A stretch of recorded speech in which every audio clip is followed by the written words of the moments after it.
ఎముకల ఎరువుతో పంటలెన్నాళ్ళు పండాలి, నీ చల్లిని చెరిచిన శక్తుల మదమునెన్నాళ్ళు మోయాలి.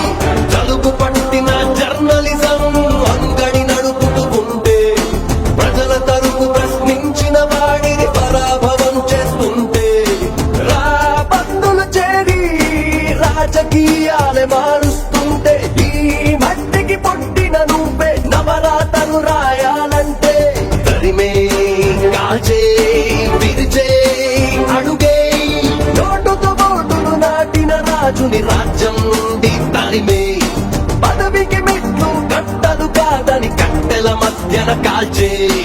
ఆడతావని బెదురుతున్నది కబ్జా కోరలు విరిచే, నీ వేలిన చుక్కే దిక్కు కావాలి అందరికై ఒక అడుగై. జనసేన